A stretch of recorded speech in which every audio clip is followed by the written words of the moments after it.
Então, agora que estamos online, boa noite a todos.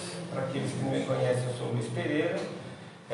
E é sempre um prazer poder, uma vez por mês, estar aqui para fazer a preleção, para fazer reflexões sobre os ensinamentos de Jesus. Hoje a gente vai falar sobre a fé raciocinada, que é o que nós devemos cultivar no nosso dia a dia para nos livrarmos de mistificações, de fantasias, de falsas verdades. Mas antes da gente fazer essas reflexões, vamos fazer uma breve elevação, só para a gente poder se unir melhor em espírito e poder assim aproveitar melhor as reflexões que eu vou trazer. Assim, com os olhos fechados para facilitar nossa concentração, vamos pensando somente em coisas boas, em pessoas que amamos, em momentos felizes.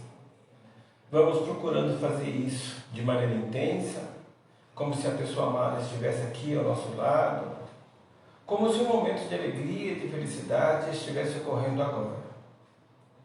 E assim, porque estamos vibrando as mesmas energias através do que pensamos e sentimos, vamos nos unindo cada vez mais em espírito.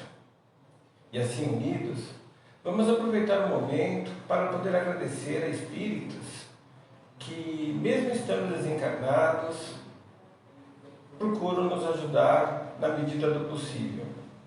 Em especial, vamos agradecendo aos nossos mentores que voluntariamente procuram sempre nos ajudar a caminhar melhor, a evoluir melhor.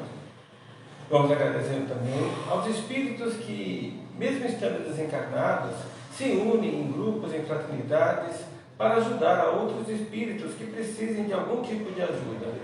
É em homenagem a esses espíritos que nós oramos. Nosso Divino Mestre e Salvador, fortalecei-nos e amparai-nos para que possamos lutar contra as forças do mal que tentam dominar o mundo. Veneráveis mensageiros celestes, auxiliares de Jesus, fortalecei-nos e amparai-nos para que possamos lutar contra as forças do mal que tentam dominar o mundo.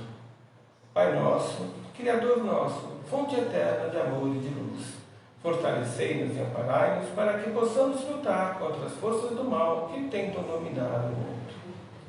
E assim,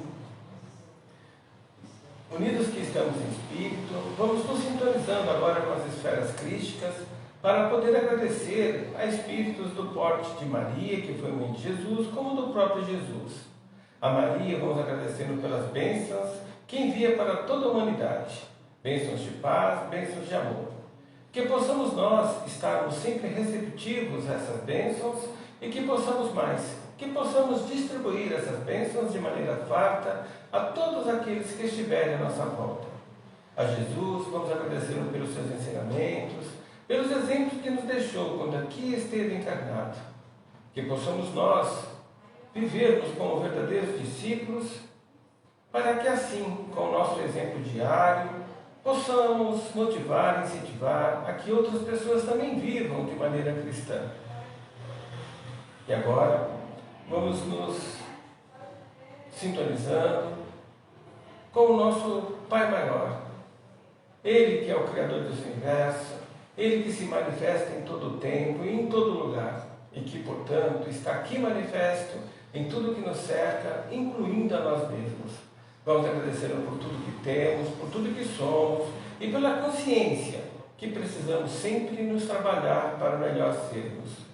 Como uma forma de materializarmos todo o nosso amor e agradecimento pelo nosso Pai, vamos oferecendo a Ele a prece que o Mestre Jesus nos ensinou. Pai nosso que estás nos céus, santificado seja o vosso nome, que venha a nós o vosso reino e que seja feita a vossa vontade, assim na terra como nos céus. Que o pão nosso de cada dia nos dai hoje e que perdoai as nossas ofensas, assim como nós devemos perdoar a todos aqueles que nos têm ofendido. E Pai, não nos deixe cair em tentação, livrando-nos sempre de todos os males que estão à nossa volta. Que assim seja, graças a Deus. Bem, como sempre, eu gosto de fazer as reflexões em cima de trechos do Evangelho que estão na nossa Bíblia cristã. Eu separei 2 trechos aqui, um de Lucas e outro de João. Então vamos ao de Lucas, capítulo 18, versículos de 35 a 42. E aconteceu que, chegando ele perto de Jericó, estava um cego assentado junto do caminho, mendigando. E, ouvindo passar a multidão, perguntou o que era aquilo. E disseram-lhe que Jesus Nazareno estava passando. Então clamou, dizendo: Jesus, filho de Davi, tenha misericórdia de mim. E os que iam passando repreendiam-no para que se calasse. Mas ele clamava ainda mais alto: Filho de Davi, tenha misericórdia de mim. Então Jesus, parando, mandou-lhe que lhe trouxessem. E chegando ele, perguntou-lhe, dizendo: Que queres que eu te faça? Então ele disse, o cego disse: Senhor, quero ver. E Jesus então disse: Então veja, a tua fé te salvou. Jesus aqui está dizendo claramente, né, que com fé tudo podemos. Ele em outras passagens também fala isso. Tem aquela famosa passagem de Lucas, onde a mulher que sangrava durante muito tempo, tendo fé em Jesus, bastou tocar as vestes de Jesus, que aquele sangramento que ela tinha de maneira contínua também se interrompeu. Tem uma outra passagem em Mateus, que um oficial romano, que estava com a filha morrendo, muito doente, quase morrendo, foi até Jesus e pediu para que ele salvasse sua filha. E Jesus foi até a filha desse oficial romano e a salvou. E Jesus diz na hora: foi a sua fé, a fé do oficial romano, que salvou a filha. Quer dizer, a crença, né, que Jesus podia ter feito algo. E então, essa primeira leitura, né, eu quero destacar esse ponto. Se nós realmente tivermos fé, como Jesus diz em outra passagem, a gente consegue mover montanhas. Ele até repreende seus discípulos, porque os seus discípulos perguntam: por que a gente não conseguiu expulsar o demônio? Uma outra passagem. E aí Jesus diz: faltou fé. Que com fé a gente consegue mover montanhas. É lógico que está no sentido figurado isso, né? Bem, em João, capítulo 15, versos de 1 a 7, Jesus também diz: Eu sou a videira verdadeira, e meu pai é o agricultor. Todo ramo que estando em mim não dá fruto, ele corta. E todo que dá fruto, ele poda, para que dê mais fruto ainda. Vocês já estão limpos pela palavra que lhes tenho falado. Permaneçam em mim, e eu permanecerei em vocês. Nenhum ramo pode dar fruto por si mesmo, se não permanecer na videira. Vocês também não podem dar fruto, se não permanecerem em mim. Eu sou a videira, vocês são os ramos. Se alguém permanecer em mim, e eu nele, esse dará muito fruto, pois sem mim vocês nada podem fazer. Se alguém não permanecer em mim, será como um ramo que é jogado fora e seca. Tais ramos são apanhados, lançados ao fogo e queimados. Se vocês permanecerem em mim, e as minhas palavras permanecerem em vocês, podem pedir o que quiserem, que lhes será concedido. Nessa passagem de João, Jesus claramente fala que nós precisamos estar unidos ao Pai, ao Criador. Nós, criaturas, precisamos estar unidos ao Pai. E ele diz como fazer isso: estando unidos a Jesus.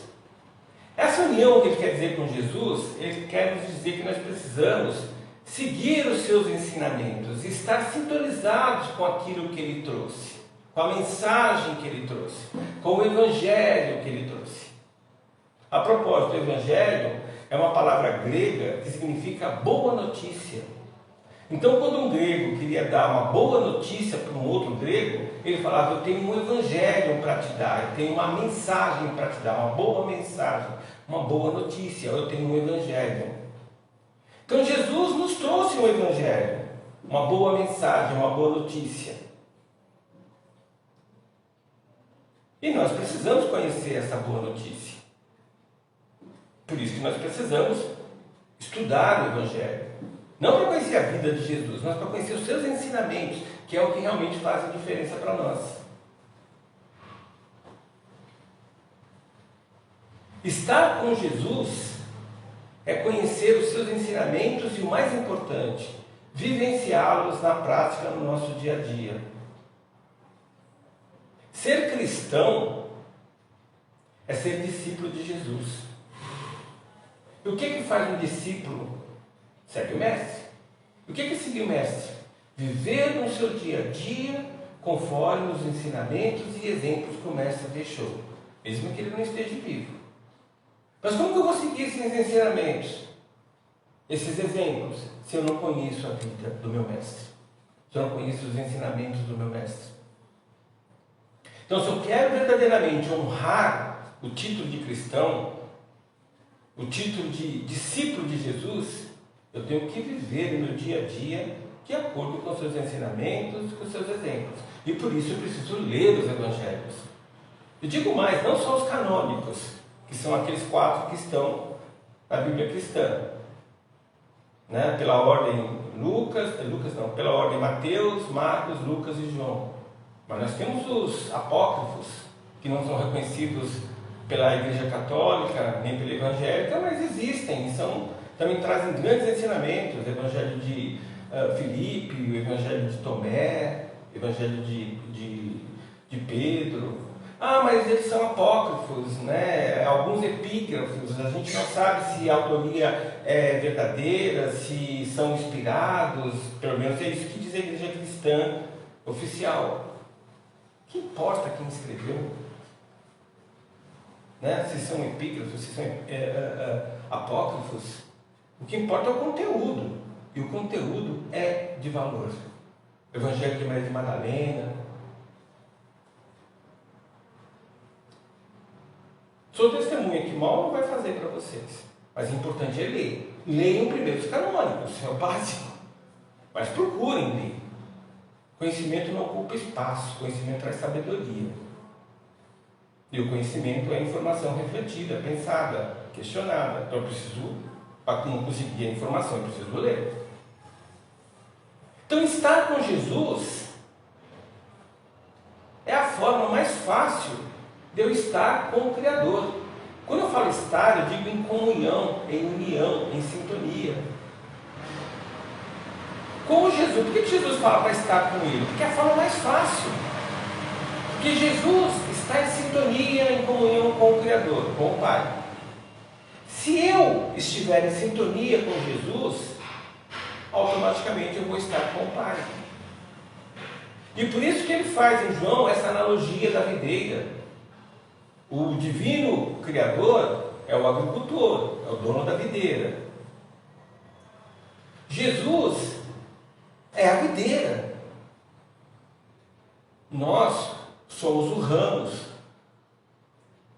Aí ele fala: o ramo que não dá fruta, que não dá uva, o agricultor vem e corta, porque está tirando seiva, nutrientes da vinha, da videira.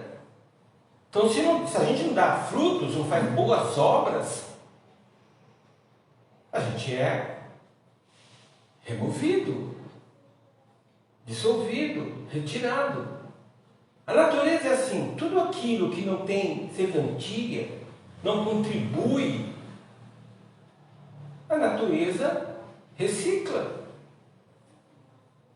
É assim que a natureza faz. Aquilo que não serve é reciclado, é extinto. A ciência nos diz isso. tanto na lei da evolução como na lei da entropia. Nós precisamos ser úteis, fazer boas obras, produzir bons frutos, senão a gente vai ser podado. O agricultor vai fazer isso, a natureza, o divino vai fazer isso. Jesus diz mais ainda em João, ele fala: aquele que está no ramo, que é um ramo da videira que é Jesus, e dá bons frutos, esse é podado para mais frutos ainda. Ou seja, se esse produz boas obras, bons frutos, mais poder de ser lhe é dado para que ele produza mais ainda, porque ele vai estar cheio do Espírito Santo. Como a videira é Jesus e nós somos ramos, nós só podemos fazer algo, ele diz isso no texto, se nós estivermos com ele, se nós estivermos na videira, em comunhão, em união com os seus ensinamentos e exemplos.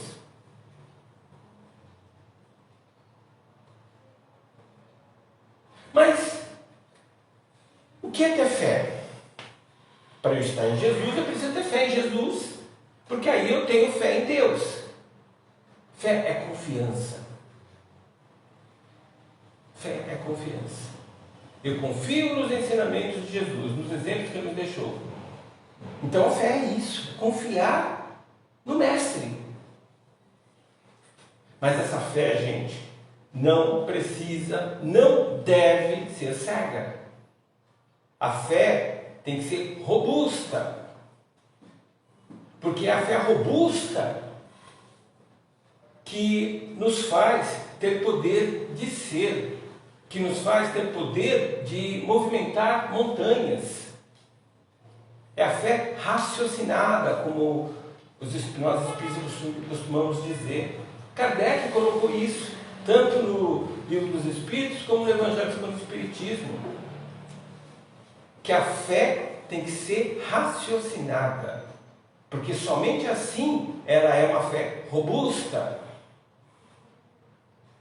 que nos permite fazer uma prática religiosa, uma prática de conexão com o Criador, com a boa espiritualidade, sem dogmatismos, sem idolatrias, sem mistificações, sem fantasias, sem delírios.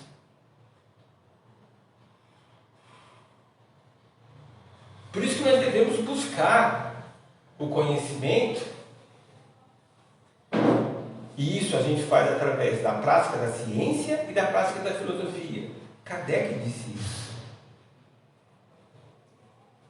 Kardec fala que a doutrina tem 3 aspectos. O aspecto religioso, mais o aspecto, que são os alicerces da prática religiosa, o aspecto científico, que é a arte de perguntar, de tomar ciência, de procurar entender, e o aspecto filosófico, que é a arte de questionar, de buscar entendimento, compreensão.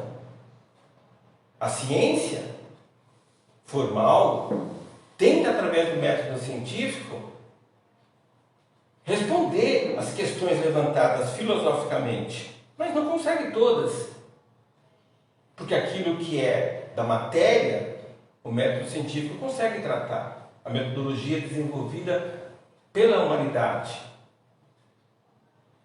Mas aquilo que não é matéria, o método científico formal tem dificuldade de tratar, porque as práticas são de difícil repetição e controle. E aí Kardec, então, para propor uma forma de nós estudarmos aquilo que não é material, ele propôs desenvolvermos uma ciência espírita. Ou seja, de vez nós usarmos como instrumento de tomada de ciência do universo que nos cerca, somente da ciência formal, do método científico, ele propôs um método espiritual de fazer ciência. E aí ele descreve, tanto na Revista Espírita, nos seus diversos exemplares, como no prefácio do Evangelho segundo o Espiritismo, metodologias que nós podemos usar. Métodos indutivos, dedutivos, a navalha de Ockham e, principalmente, o controle universal dos ensinamentos dos Espíritos. o CUI, que nos diz que toda vez que nós obtivermos uma informação advinda do plano espiritual por meios mediúnicos, por algum tipo de canalização, seja por pictografia, psicofonia, psicografia ou um outro método qualquer, essa informação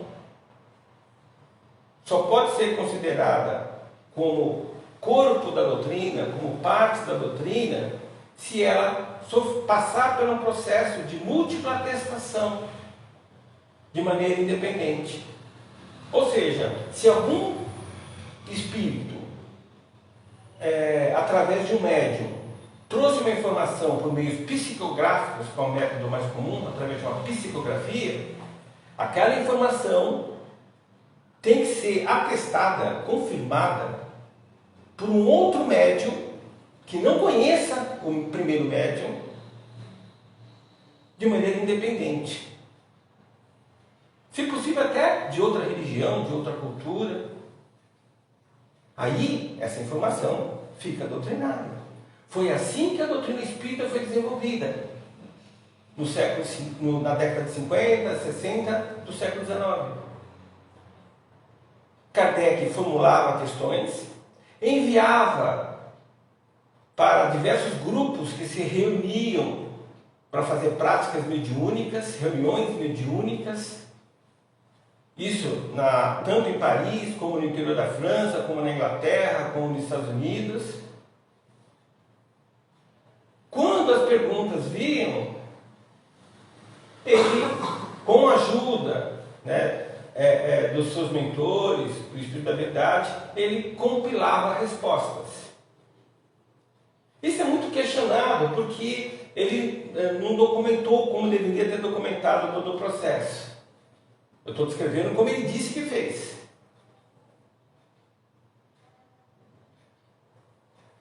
Então, a primeira questão do livro dos Espíritos é o que é Deus? Não é quem é Deus, é o que é Deus. Essa primeira pergunta, ele respondeu, como todas as outras 1018 questões do livro dos Espíritos, dessa forma, compilando respostas, consolidando numa única resposta com apoio espiritual. E é essa metodologia que ele pede que nós pratiquemos no nosso dia a dia, para a nossa fé ser robusta. Ele diz claramente isso, textualmente, que a ciência, que a doutrina espírita deve andar par e passo com a ciência. Ou seja, se existe algo na doutrina que está conflitando com a ciência humana, a doutrina tem que ser adaptada para não conflitar com a ciência. Ou seja, a doutrina espírita não é baseada em livros sagrados. A doutrina não tem livros sagrados.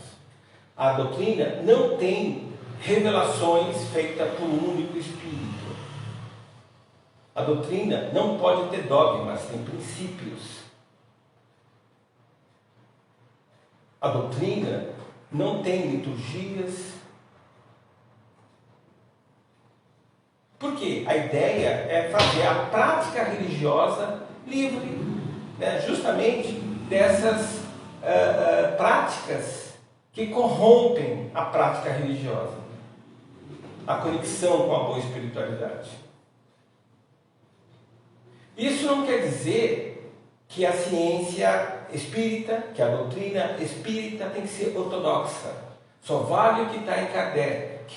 Se não está no Pentateuco Kardeciano, não está no livro dos Espíritos, não está no livro dos Médiuns, não está no Evangelho segundo o Espiritismo, não está no Céu e Inferno, não está na Gênese, pô, então não é verdade. Não é isso, porque nós não temos livros sagrados. Kardec está dizendo o seguinte: esses livros são referência, mas a doutrina é dinâmica. É baseada em lógica, em razão, em ciência e em filosofia. Então, Nós não podemos ser ortodoxos, dizer que só vale o que Kardec nos trouxe. E por isso que hoje existem práticas com cromoterapia, práticas com chakras e outras mais. Por quê? São informações que não só os médiuns da doutrina espírita trouxeram, mas médiuns de outros caminhos, de outras religiões também trouxeram. Que se é uma verdade, vocês há de concordar comigo. Não pode ser uma verdade só para a doutrina espírita. Então, se algum espírito trouxe uma informação através de uma psicografia ou de uma psicofonia, essa doutrina não pode ser verdadeira só para quem é espírita. Essa informação, se é verdade para todo mundo, mesmo para o ateu, para o agnóstico, para o budista, para o hinduísta, enfim, para todo mundo. Isso é fé robusta, que não depende de uma epifania para eu ter fé ou deixar de ter fé. Isso me dá argumentos de conversar com um ateu, com um agnóstico, com um membro de qualquer outra religião. Porque a minha fé é baseada em razão, em lógica, em ciência e filosofia. Isso não quer dizer também que é heterodoxa, aceita tudo que vem. Não, é uma fé raciocinada. Ela não é dogmatizada, preso só no que Kardec colocou, mas também não é heterodoxa. Só porque um Chico escreveu em um dos seus livros, ou Divaldo escreveu em um dos seus livros, né, que aquilo é verdade. Ah, mas foi Emmanuel, foi André Luiz. Sim, são grandes espíritos, mas eles trouxeram a visão deles. Quem disse que eles são os donos da verdade? São espíritos em evolução como nós somos. Mais evoluídos, com certeza, por tudo que nos trouxeram de informação. Mas passíveis de erros, de interpretações errôneas. Nós temos que ter essa visão. E para terminar, para desenvolver essa fé robusta, essa confiança nos ensinamentos de Jesus, essa fé raciocinada em Deus, que requisitos eu tenho que ter? Determinação, resiliência em buscar informação, conhecimento e viver esses conhecimentos que eu estou depreendendo à medida que eu vou caminhando. Porque é difícil. A gente encontra resistência na própria família, além das nossas próprias resistências. Por isso que eu falo que nós temos que ser disciplinados, resilientes, porque no caminho nós mesmos tropeçamos. Tem dias que a gente erra e erra feio, tem dia que a gente é mais animado, tem dia que a gente está menos animado. Então nós temos que termos a resiliência e a disciplina necessária para tratarmos as nossas limitações, as nossas misérias, mas nós temos que ter também resiliência, determinação, vontade de caminhar, porque o universo à nossa volta muitas vezes nos atrapalha a caminhada. Críticas até de amores próximos, de pessoas que nós gostamos, amamos, mas vem críticas de colega, por causa do tempo que estamos dedicando ao estudo, à prática. E não tem atalho, não dá para a gente se iluminar, se purificar, entrar em sintonia com o Pai, se a gente não produzir bons frutos. Lembra o que Jesus nos diz em João: o ramo que não dá fruto é cortado da videira. Eu preciso produzir bons frutos. Frutos é obras, é o que eu falo, é o que eu faço. E se eu não tenho a fé necessária, a confiança necessária, se eu não conheço os ensinamentos de Jesus, os exemplos de Jesus, se eu não vivencio isso, eu não vou produzir boas obras. Então, eu preciso, sim, vivenciar isso no meu dia a dia. Bom, vamos fazer então nossas vibrações finais. Para isso, vamos com os olhos fechados, agradecendo a mais essa oportunidade de aprendizado, de conscientização, que acabamos de ter. Vamos agradecer a toda a espiritualidade amiga que nos apoiou, nos mantendo alerta, nos mantendo conectados para que pudéssemos aproveitar da melhor maneira possível o que foi aqui colocado. Como forma de agradecer a tudo que temos e somos, e por mais essa oportunidade de expansão de consciência que acabamos de ter, vamos vibrando energias de paz, de amor, de saúde, de esperança, a todos aqueles espíritos que a nossa consciência puder alcançar. Vamos vibrando então pelos espíritos encarnados e desencarnados que se encontram em dificuldades por exemplo, problemas de guerras, por problemas de natureza, como falta de chuva ou excesso de chuva. Vamos vibrando para aqueles espíritos que se encontram reclusos em prisões, em leitos hospitalares, em asilos, orfanatos, em nossas ruas, sem teto e sem às vezes ter o que comer. Vamos vibrando também por nossos lares, por nossos amores, nossos pais, nossos filhos, nossos companheiros, nossos irmãos, nossos amigos. Que as energias que estamos irradiando possam de alguma forma revigorar, fortalecer, regenerar seus corpos físicos e espirituais.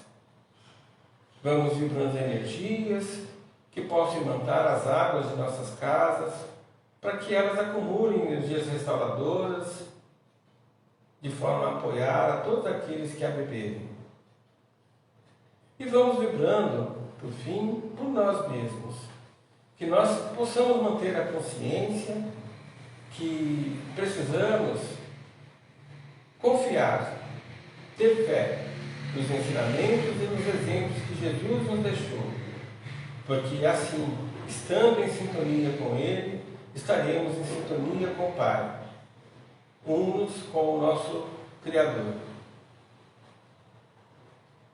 Mais uma vez, como forma de materializarmos e agradecermos por tudo que temos e somos, vamos oferecendo ao nosso Pai, mais uma vez, a prece que o Mestre Jesus nos ensinou.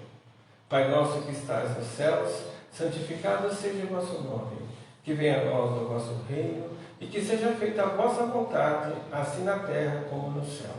Que o pão nosso de cada dia nos dai hoje, e que perdoai as nossas ofensas, assim como nós perdoamos a quem nos tem ofendido. E não nos deixeis cair em tentação, mas livrai-nos de todo mal. Que assim seja, graças a Deus. Uma grande semana para vocês, com muita paz, com muito amor.